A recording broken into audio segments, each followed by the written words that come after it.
I'm joined by Connor Hughes. And Connor, we are back here at the Combine.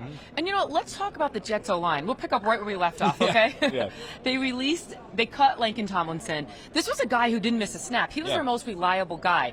So not only do they have to fill that gap, they have to fill more gaps. How do they plan on doing this? Well, it's going to be a challenge, and that durability was actually one of the reasons why I was kind of surprised the Jets let Laken Tomlinson go. I know there were performance issues. I know he had a high cap number, over $8 million freed with his release, but he was durable. He was always out there, and I thought his performance would have improved if the Jets improved those around him. But with him gone, it just creates another hole that the Jets need to fill. They already needed to find a new left tackle. Now they need to find a new left guard. And depending on where Elijah Vera Tucker plays, they need either a right guard or a right tackle. Joe Douglas has been this team's general manager 5 years. He hasn't filled that many holes on the offensive line yet, and now you need to do it in one off season. So how are they going to do it? Obviously, free agency in the draft. Will they be able to do it, Jeane? I don't know.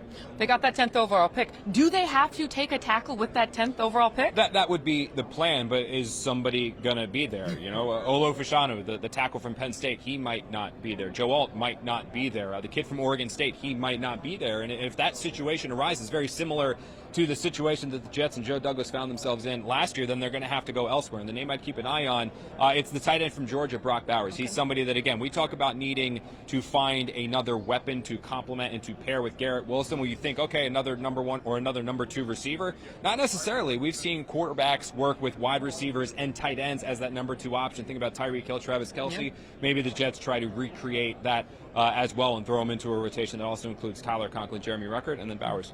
And you talked about the O-line. We talked about the tight end. What other positions do the Jets need to get in the draft? Well, it's left tackle, right tackle, depth for Elijah Vera Tucker as well. Remember, this guy's missed most of the last 2 seasons. I don't think you can go in just assuming he's going to play a full 17 games, so you need a legitimate depth piece there.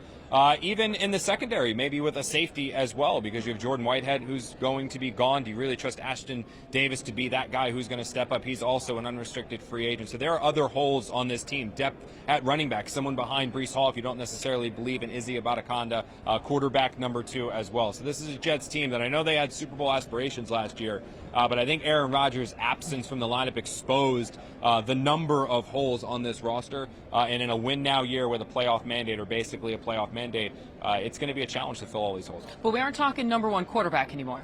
No, not necessarily. Not necessarily. All right, picked up right where we left off, Connor. Great I know to we're see you. matching. I know, and I like that too.